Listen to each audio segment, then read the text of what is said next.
point kay Senator Tulfo. And it can be administrative dahil public officials naman ito, or it may be grounds for disqualification if they are a candidate. So thank you for your work, Senator Tulfo. Senator Marcoleta, you are recognized. Thank you, Mr. President.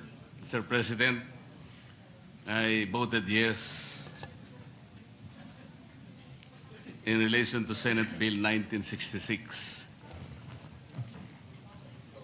In doing so, Mr. President, I'm also conscious of the fact that I hope we will find a more equitable way of intervention, socioeconomic intervention to the marginalized and the poorest of the poor.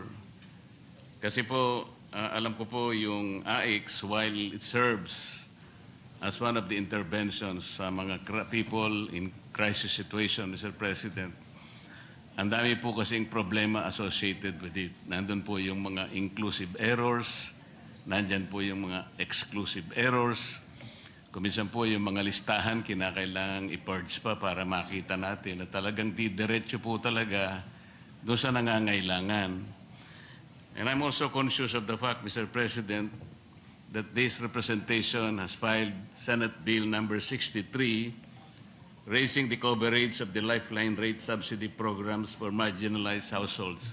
Sa akin po kasing palagay, Mr. President, ito po ay, sa tingin ko lamang po ay mas mabisa sapagkat this is more equitable and it is a method by which our poorest of the poor will be targeted. Ito pong bill na ito ay tinatarget po about 5 million poor families, ranging between 25 to 27 million poor Filipinos. Kasi po ngayon ang lifeline rate, Mr. President, binago na po ng ERC from 20 kilowatt hours per month, ginawa po nilang 50 kilowatt hours. Ano pong initial po naming deliberation sa Energy Committee ng ating kasama, Senator Pia, miski siya po nabigla na yun pong 50 kilowatt per hour per month, Mr. President, ay sapat lamang po pala para pailawan ng 2 bombilya, isang electric pan, tsaka siguro isang transistor. Sabi po ni Senator Pia, ibig sabihin ba itong 50 kilowatt hours na to, wala man lang chance yung isang, for example, isang mother na nagtatrabaho rin sa isang kumpanya o sa isang opisina. Paano kung pamplansyahin ko man lang ang damit ko? Very basic naman ito. That's why, Mr. President, dito po sa bill na to, yung 200 kilowatt hours per month, ito po yung magiging subsidy ng ating mga households.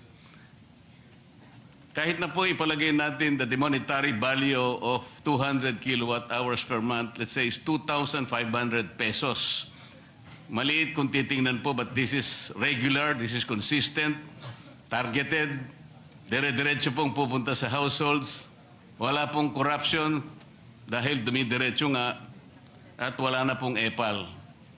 Kaya, Mr. President, bumoto po ako dito sa AIX, tama po naman yun at kailangan din, with the hope that later on we will find a better, much better, more equitable methodology to target the needy parts of our population. Salamat po, Mr. President.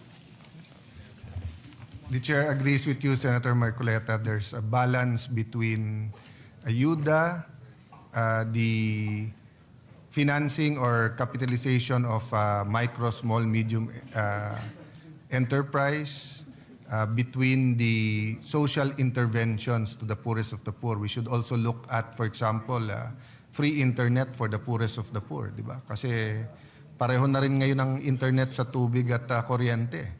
Pagka ang bata walang internet tapos online yung classes, parang hindi na rin nag-aral yung bata. Thank you for your interventions, Senator Marcoleta. Yes, Mr. President. Mr. President,